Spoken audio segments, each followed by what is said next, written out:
इन करे सिकंदर बादशाह चयो त मुंहिंजी जेॾीमहिल अंतिम यात्रा कढो त हिकु कमु कजो। कहिड़ो भाई? चई अर्थीअ मों मुंहिंजा हथ ॿाहिरि कढी रखिजो। छो कि मां ज़िंदगी भर लूट मार कई, माण्हुनि खे सतायो, धन खजानो इकट्ठो कयो, दुनिया ॾिसे कि मां ख़ाली हथ थो वञा। चओ हरे राम। मां हथ में कुछ भी खणी नथो वञा। हलियो तूं वेंदे मन खाली करे हथड़ा कि दुनिया ॾिसे, वरी कोई मुंहिंजे पोयों न अचे ये पाप न करे कि एॾो जमा कयमि। अॼु मूंखे अहसासु थियो अॼु मां मरां तो, 1000 डॉक्टर बीठा आहिनि पर मुंहिंजो इलाज कोन्हे, मुंहिंजी दवा कोन्हे। अॼु मां वेठो आहियां यमदूतनि जा जेके ईंदा मूंखे वठी वेंदा, 1000 जी सेना बीठी आहे शस्त्र खणी, पर उन खां मूंखे कोई न बचाए सघंदो।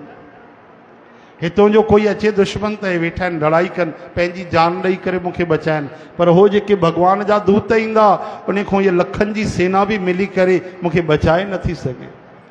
लखनि सैनिकनि जे विच में मां हारजी थो वञा, 1000 डॉक्टरनि जे विच में मां मरी थो वञा, करोड़े अरबे रुपया इकट्ठा कया ऐं हथ खाली थो वञा।